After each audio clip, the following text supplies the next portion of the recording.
Assalamualaikum warahmatullahi wabarakatuh. Perkenalkan, saya Aben Hafal Abdullah dengan nomor induk mahasiswa 07231003 selaku mahasiswa Teknik Sipil angkatan 2023 dari Institut Teknologi Kalimantan. Pada video kali ini, saya akan mempresentasikan tentang peran geomatika dalam teknik sipil.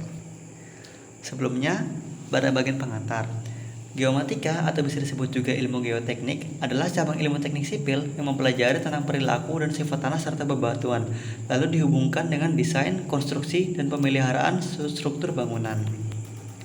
Sejarah singkatnya, geoteknik sebagai ilmu teknik sipil dimulai pada abad ke-18 di Eropa, yaitu ketika teknik sipil berkembang pesat dan semakin banyak bangunan-bangunan yang dibangun di atas tanah yang bervariasi bentuknya. Beberapa tokoh penting dalam sejarah geoteknik antara lain Carl von Terzaghi dan Arthur Cassegrain yang merupakan pionir dalam bidang perencanaan fondasi dan analisis stabilitas lereng. Carl von Terzaghi ditunjuk sebagai pelopor teknik geoteknik karena sepanjang karir profesionalnya ia mendedikasikan dirinya untuk mempelajari dan menyelidiki masalah yang terkait dengan fondasi tanah dan berbagai komponen gerak bumi lainnya.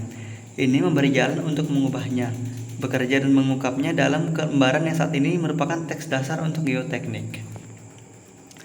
Fungsi-fungsi dari geomatika diantaranya yaitu: pertama, mengumpulkan, memproses, dan menganalisis informasi geografis secara digital.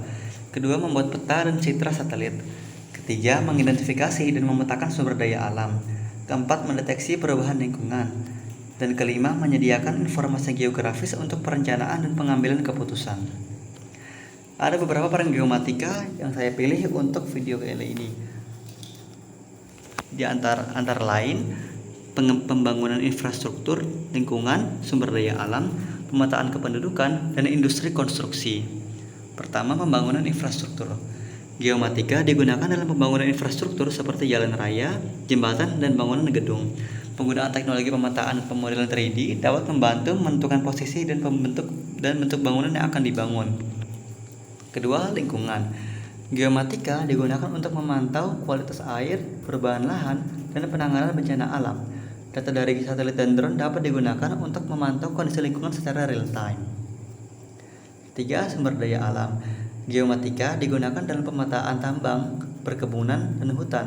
Pemetaan dan pemantauan ini dapat membantu pengelolaan sumber daya alam secara berkelanjutan. Keempat, pemetaan penduduk. Geomatika digunakan dalam pemetaan kependudukan dan pembangunan perkotaan. Data pemetaan ini dapat digunakan dalam penentuan lokasi perumahan, pusat perbelanjaan, dan fasilitas umum lainnya. Kelima, industri konstruksi. Perencanaan dan desain fondasi, analisis risiko dan pencegahan bahaya lingkungan, perhitungan stabilitas lereng, dan penentuan karakteristik tanah dan juga bebatuan merupakan beberapa kegunaan yang diaplikasikan dengan geomatika dalam peran industri konstruksi ini. Ada beberapa keuntungan geomatika. Yang pertama, akurasi dan kecepatan. Penggunaan teknologi pemetaan dan pemodelan 3D dapat memberikan akurasi dan kecepatan yang lebih baik. Hal ini dapat membantu dalam pengambilan keputusan yang lebih cepat dan akurat. Kedua, efisiensi. Penggunaan teknologi penginderaan jauh dan fotogrametri dari geomatika ini dapat menghemat biaya dan waktu. Hal ini dapat meningkatkan efisiensi dalam proses pengambilan data dan pengembangan proyek. Ketiga, visualisasi.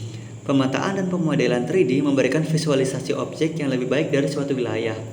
Hal ini dapat membantu dalam mengambil keputusan dan perencanaan proyek yang lebih efektif.